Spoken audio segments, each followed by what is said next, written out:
Welcome to this short video where we discuss monopolies. So before you watch this video, I'd highly recommend you go back and check out the video on the marginal revenue of price makers, because we're going to be drawing in the marginal revenue curve for this monopoly and using it to solve for how much the monopoly wants to produce.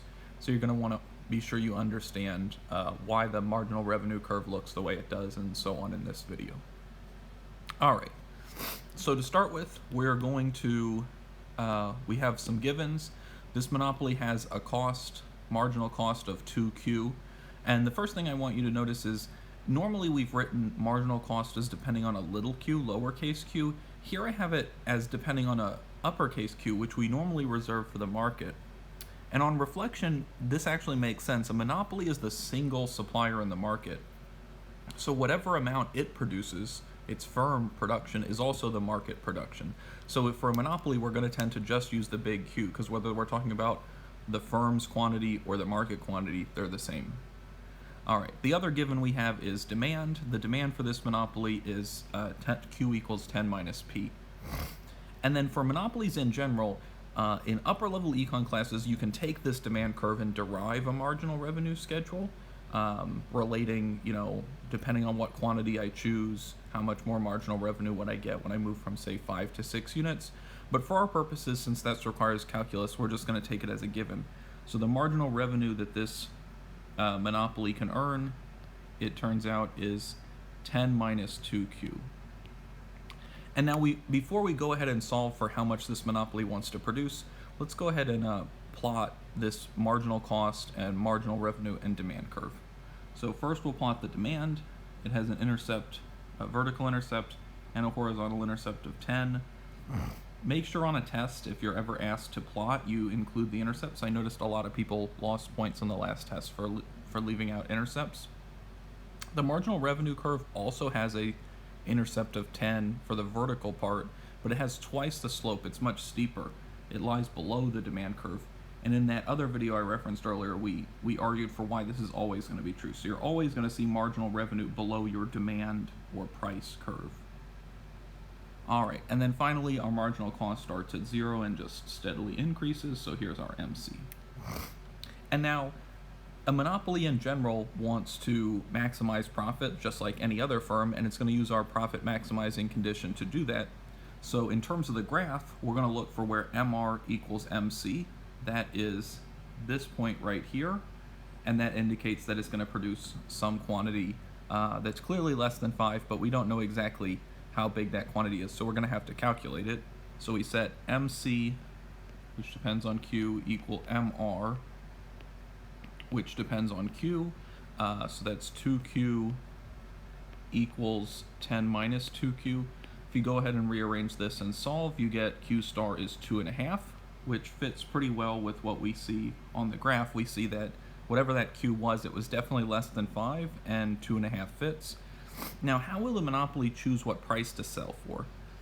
You might be tempted to say, oh, well, in our perfectly competitive market, the firm set its price equal to marginal cost, so let me just go ahead and plug 2.5 into marginal cost and get a number.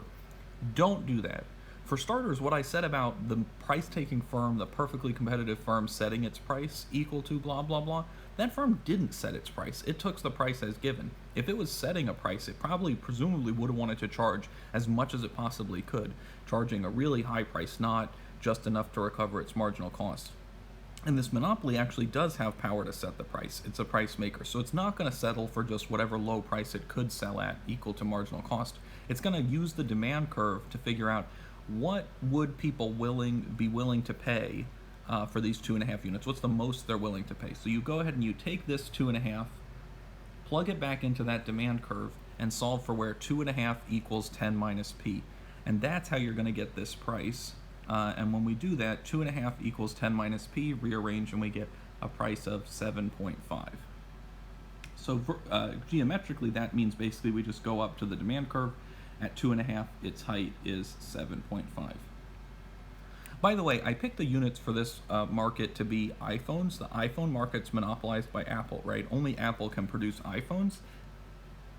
And if you interpret these units as in hundreds of dollars per iPhone, this is actually pretty accurate. iPhone does cost about $750 for a decent model, and they do intentionally limit the amount they produce so that they can keep the price high.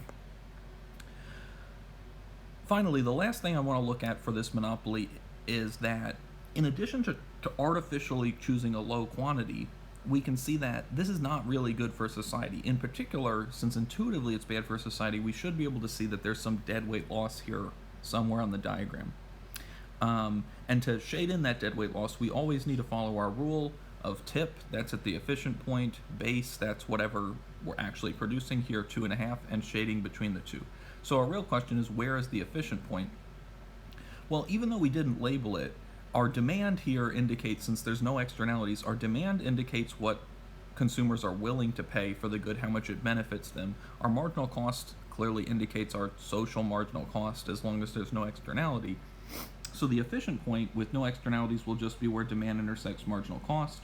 Our base is here, so the deadweight loss is this, what in this particular case is a triangle. If marginal cost wasn't a straight line, it wouldn't be a triangle, but it would be probably pretty well approximated by a triangle. And in general, monopolies will always generate deadweight loss like this. They always intentionally produce too little in order so that they can charge a really high price and make a big profit. That's great for them, but it's not particularly good for society. Finally, one thing I'm not going to do here, but that you should try at home as an exercise is, if we had an ATC curve, for instance, ATC is 1 plus Q squared, say, then you could plot that on here. You could find what the average total cost is when you produce 2.5 units and calculate the profit. So to make sure you understand Monopoly, go ahead and do that exercise. And if you're confused about other topics, check out the videos on this playlist. Thanks for watching.